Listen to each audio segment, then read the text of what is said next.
વિરાણી હાઈસ્કૂલની જમીન છે એ સરકારે શરતો સાથે ફાળવેલી છે અને તેમાં મુખ્ય શરત એ છે કે વિરાણી હાઈસ્કૂલની જમીનમાં કોઈ કોમર્શિયલ હેતુ થઈ શકશે નહીં.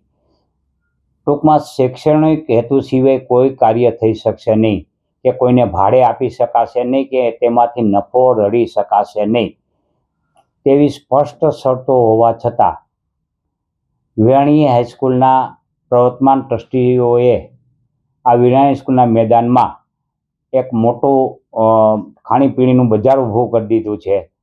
એટલું જ નહીં, ત્યાં કોમર્શિયલ રીતે રમતગમતના ક્રિકેટ રમતના બોક્સો બનાવેલ છે.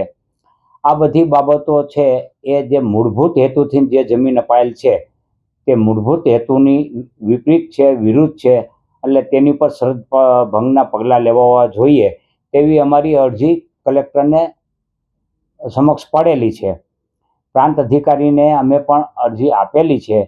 આ અરજીનો હજી યોગ્ય નિકાલ થયો નથી.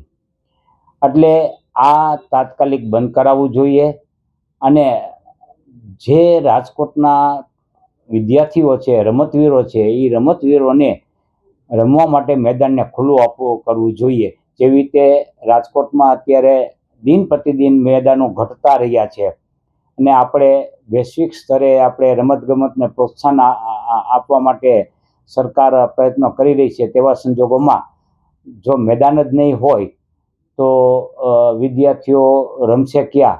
એટલે આ મોટો પ્રશ્ન છે. એટલે આ સદભંગના પગલાં લેવાય અને ટ્રસ્ટીઓ પર યોગ્ય કાર્યવાહી કરવામાં આવે અને જે નફો રળ્યો છે એ ટ્રસ્ટીઓ પાસેથી વસૂલ કરવામાં આવે. આ બધી અમારી માંગણીઓ છે.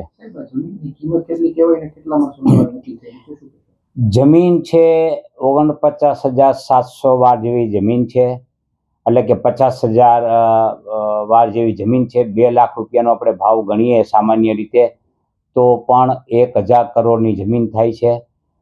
અને આ જમીન વેચવા માટેના પ્રયત્નો થયેલા પણ એની ઉપર અમે 2019-20ની અંદર કાર્યવાહી કરી અને તે અટકાવી દીધેલું છે. પણ હજી તેમની માનસિકતા છે અને ટ્રસ્ટીનો દોરો છે એ જમીન ઉપર છે.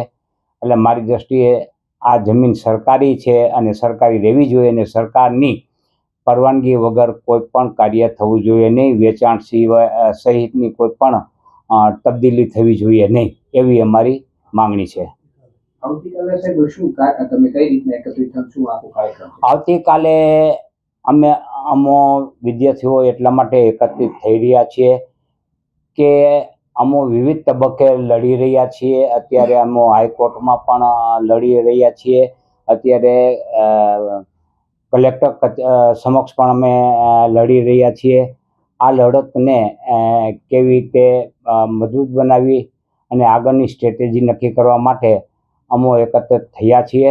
અને જે શરતભંગ થયો છે તે શરતભંગ ઉપર સત્વરે પગલાં લેવાય અને